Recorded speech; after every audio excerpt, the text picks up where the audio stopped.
Hello everyone, I am doctor Mohan Banker, intervention radiologist from Bankers Vasco hospital. અને આજે આપણે વાત કરીશું પીઆરપી. પીઆરપી એટલે platelet rich plasma. Platelet rich plasma એટલે પેશન્ટનું બ્લડ લઈ અને એમાંથી ગ્રોથ ફેક્ટર છૂટા પાડી અને આપણે ડિફરન્ટ એની ઇન્ડિકેશન પ્રમાણે એ જગ્યાએ આપણે બોડીમાં ઇન્જેક્ટ કરતા હોઈએ છીએ. So basically how it works.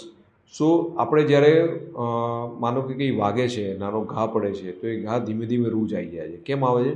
સો આપણા બ્લડમાં એવા ગ્રોથ ફેક્ટર છે કે જે ત્યાં પહોંચી અને એને હિલિંગ પ્રોસેસ એક્ટિવેટ કરે છે.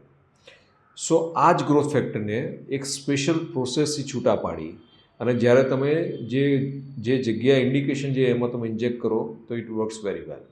જેમ કે ઘૂંટણનો દુખાવો છે, તો ઘૂંટણના દુખાવામાં આ પીઆરપી જે છે એ છૂટું કરી અને તમે ગ્રોથ ફેક્ટરની અંદર ઘૂંટણમાં ઇન્જેક્ટ કરો તો એના વખતે દુખાવો ઘણી જતો રહેતો હોય છે. કોઈ પણ જગ્યાએ ટેન્ડન રપ્ચર થવું હોય, માનો એક્યુલિસ ટેન્ડન છે, પ્લાન્ટર ફેશિયાટિસ છે, એમાં પીઆરપી વર્ક્સ વેરી વેલ.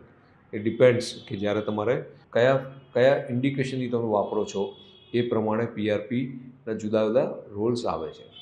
ઘણીવાર જ્યારે તમે ટેન્ડન કે લિગામેન્ટ રપ્ચર થઈ ગયા હોય તો એના હિલિંગ માટે તમે પીઆરપી યુઝ કરતા હોઈએ છીએ.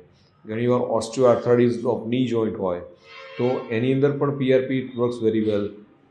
અંદરનું જે સોજો છે ઓછો કરે છે, ગાદી બનાવવા માટે મદદ કરે છે. ઘણીવાર શોલ્ડર જોઈન્ટ લઈએ તો શોલ્ડર જોઈન્ટમાં રોટેટર કફ ટેર એટલે જે આજે સ્નાયુ ફાટી ગયા હોય ત્યાં પીઆરપી ઇન્જેક્ટ કરો તો એ હિલિંગ થઈ અને તમારે વગર સર્જરી તમને ફાયદો થતો હોય છે. એવીએન ઓફ હિપના એવીએનમાં પણ પીઆરપી વર્ક્સ વેરી વેલ. એમાં તમે વગર કોઈ પણ જાતની સર્જરી વગર એવીએન ઓફ હિપમાં પણ તમે પીઆરપી ઘણું બધું કામ કરે.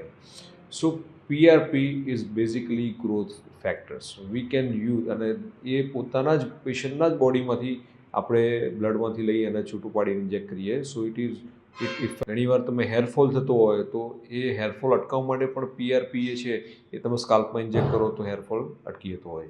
સો these are the different indications of the PRP. Depending on what we are targeting the root cause, એ પ્રમાણે પીઆરપી આપણે યુઝ કરીએ તો ચોક્કસ રિઝલ્ટ મળે જ છે અને આમાં કોઈ નુકસાન નથી અને ફાયદો પેશન્ટને વેરિએશનમાં થતો હોય છે.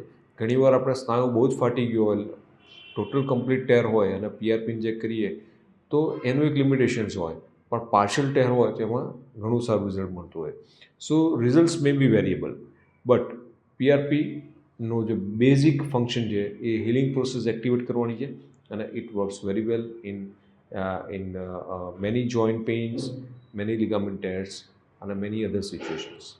So thank you so much for listening this talk. If you have any kind of question, do ask me. I will be very happy to give you an answer. Thank you.